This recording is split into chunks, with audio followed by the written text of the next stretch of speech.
Don't cry when you lose, okay? Welcome back to the channel, everyone. In today's video, we're going to be doing a news roundup. For the past 3 days, I was streaming God of War Ragnarok. I want to first give a shout out to everyone who was watching the live stream. There was some people who was in there from start to finish, and if not start from finish, they were watching every single second that they can. Whether they had to go eat, go to work, they would always come back to the stream, and it was just a blast. I do want to say thank you to everyone who's watching. Let's move on from that. Let's talk about everything that happened since then. I want to start this video off by talking about some leaks. Now, Tekken fans, calm down. This is not Tekken 8 leaks. This is Street Fighter 6, but I think it does kind of mirror what Tekken has done in the past, which is another reason why I really want to talk about this. So someone, G14 Classified, tweeted out an image 23 hours ago. About time this video goes up, it will be probably a day and a half. Street Fighter 6 DLC is what it's captioned, and it's a picture of a girl with a tire looking very similar to the other Street Fighter character, and I believe the name down at the bottom is Abigail, which the other Street Fighter character, I think their name is also Abigail. And basically what you have here is Street Fighter, if this is real, a lot of people is debating whether or not this is real. If this is real, this is another instance of Street Fighter 6 changing a male character to female. We see a lot of this just all across the roster. There was another male character, Abel is what I think his name is. That was my favorite character in Street Fighter 4. That's the character I used to play a lot, rolling on the ground, cartwheeling kicks and stuff like that. They have a character that we assume will be his female replacement. I will try her out. I'm holding all judgment on whether or not it's a good decision or a bad decision until I play her for myself. Fighting games is dominated by male characters, probably 60 to 70% male characters and then 30 to 40 female characters, give or take which game you're looking at. And they're trying to balance it out. And also too, some of the male characters are just not popular. You have this really unique fighting style, you have this really unique concept, but the design of it just did not work. So the developers, they're not giving up on the character entirely, because they, like, if a character is not popular or if a character isn't working, they really can just scrap it and move on. But they're not doing that. They're trying to keep the fighting style alive, the gameplay alive, and just change it a little bit. Abigail isn't a character that I thought was like extremely popular, but I could see this design right here, just the way that people has reacted to Juri, Cammy, and Chun-Li, this would sell like crazy. So if this is in fact DLC, if they already are working on Street Fighter 6 DLC, this is crazy, because this just shows how much of an impact DLC has had on fighting games. Another thing that I want to talk about, this is kind of about Street Fighter and characters and all that stuff as well, but this one is more so a look at the past, what could have been. Translated for Japanese to English, it says the earliest character design sketches of Street Fighter Third Strike, and you have 3 images. This is concept art. The first one is a dinosaur, which is very reminiscent of Alex. This is really cool. The one that the whole community is talking about though is this naked guy right here, the third one over. This character, this would have been crazy. Like, I could see them doing this, but I'm glad that they didn't. Like, a lot of these designs, like if we look at some of the other images, they look really cool, but they just don't look like fully fleshed out just yet. In Tekken 8, a lot of people want Alex to return. I think possibly DLC, but really it could be base roster as well. But if he does show up, I would like it for him to look more like this, more dinosaur-like. In Tekken Tag Tournament 2 and past Tekken games, he's a dinosaur, but I would like for him to be more hunched over like this one is. Kind of really give us that feel of this is a raptor, this is a dinosaur, right? But I just want to mention these 2 things at the start of the video. Let's get a little bit deeper into the discussion.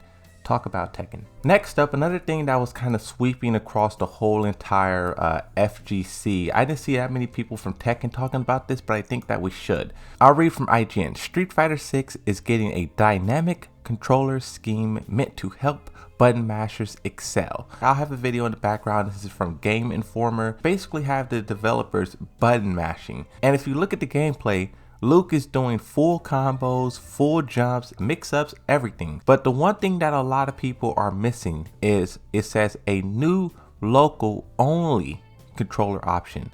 meant to help button masters excel. This is not online. Local is like split screen. Local is like when you're playing on the couch with your little brother, you pass them the controller and they're just button mashing. They're button mashing so hard you think they're gonna break your controller. So basically what this is just encouraging them to keep playing. You start off with having fun. Once you have fun and you love the game, you appreciate the game, then you learn more. But you can't start learning until you start having fun. On to the next subject. We have a tweet from Bandai Namco. Now, this is the first time I've seen Bandai Namco even say anything about Tekken 8 since the trailer. It really is crazy seeing how different these two games are. Capcom and Street Fighter. Capcom is non-stop talking about Street Fighter 6, and then Tekken 8, they don't even like say anything. They just show trailers and then that's it. They don't say anything, they don't tease, they don't show anything. But this is the first time they did. If only someone else would understand. Hashtag Tekken 8. And it's a picture that says, "Are you okay?" And then a person typing, it says, "I'm fine, thinking about Kazuya's muscles for Tekken 8. And this is a reference back to the trailer when Kazuya squeezed his hand and his muscles got super massive. Bandai Namco Esports responds, because Bandai Namco US is the one who made this tweet. Bandai Namco Esports responds and says, "I can't believe you exposed me like this." I really appreciate this tweet. When I compare and contrast Bandai Namco to Capcom, Tekken to Street Fighter, and the way these two games are marketed, this is all that I be trying to say.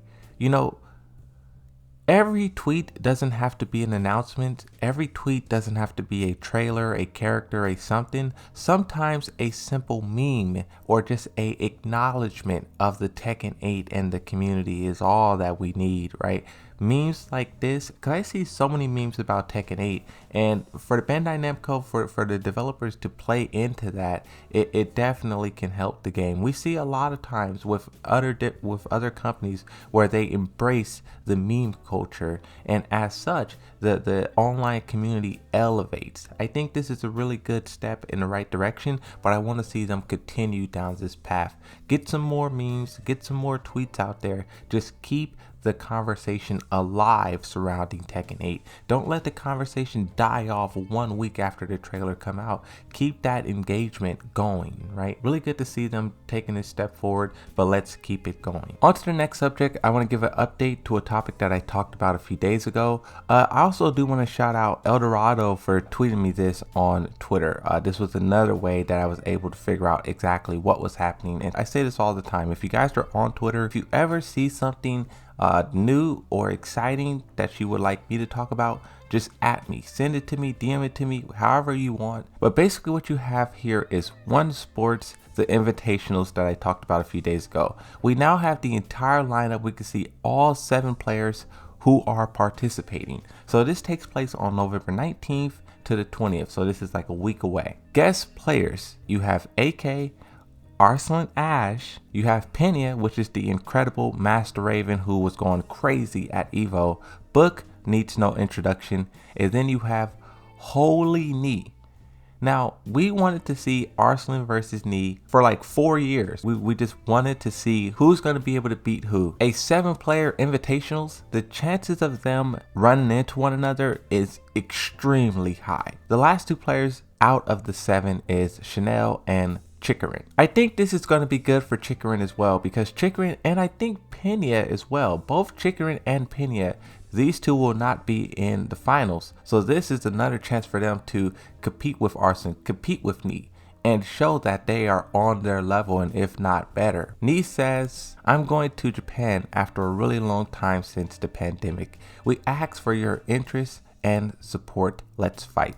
I think this event will be really fun. Please stay tuned. I will try my best. We have a tweet in here from Arslan. He gives his side, his take. "Super excited to be a part of it. I'll be competing with some of the top Asian players, and I'm really looking forward to some of the matchups there." Arslan Ash also says in another tweet, "And don't worry, I have Japanese visa." Another thing that I want to talk about, so everyone, if you have a Twitter, you know that Twitter has been getting really crazy lately. Elon Musk bought Twitter, and he basically made the blue verification check marks is now being sold for $8. If you want one, just pay $8 and you now have a blue check mark.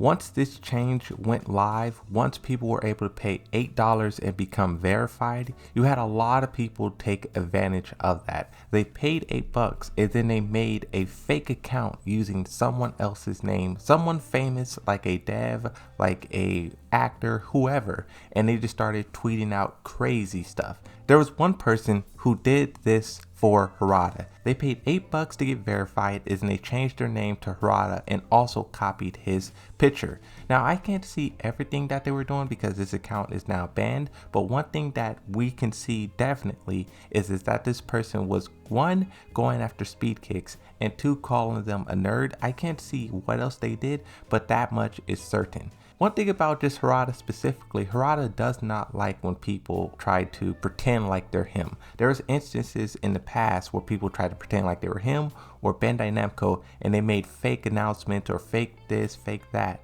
and he did everything in his power to get them banned. I think it is funny like parodying other accounts, but the way that this person was doing it, calling speed kicks a nerd and just like attacking, I don't think that's the best way. The final thing that I want to talk about in this video, I have to admit, this is pretty funny, and it's kind of what Harada was asking for. So someone sends a tweet to Harada, translated from Japanese to English. Mr. Harada, hello. If you can't add a Venezuelan girl to Tekken 8, I would like to ask you to add a Venezuelan girl to Tekken 9 in advance. This is exactly what Harada was asking for. Don't ask for a character when a trailer comes out. Ask in advance. So honestly, you can't get mad at this person for requesting this for Tekken 9. The fact that they jumped this far, not even Tekken 8 DLC, they said give me this in a decade. Tekken 9, I mean, hey. Harada responds to this and says, I have been studying South America for about 12 years and have visited several countries to see the locations, but I have not been to Venezuela yet. Not really acknowledging the Tekken 8 or Tekken 9 or the character request, more so just saying he would love to travel to this place. And this is kind of interesting because Harada's saying that he traveled a lot of countries in South America, but when you look at the characters that we got from that region, it's very few. I don't know, I just thought this was more so funny than anything. Harada said to make your request in advance, and now you have people asking for things for Tekken 9. How will he dodge this bullet once Tekken 8 is over and we get to that point? I don't know. The only way is to wait and see what happens. Regardless, I'm excited to see how Street Fighter 6 turn out. I'm excited to see how Tekken 8 turns out. Both of these games is going to be a roller coaster. At EVO, they said get ready, and now I am ready. That's going to be it for this video. I know a lot of people say, you know, only talk about Tekken, but for me, fighting games is more than just Tekken. Fighting games is a collection of things. Fighting games, and even Tekken, sometimes you need to talk about other things to better understand Tekken itself. So that's what I like to do in these videos. Not all the time, but sometimes it's necessary. And today was one of those necessary days. Thank you for watching. I'll see you next time. Hope you enjoyed this video. Bye bye.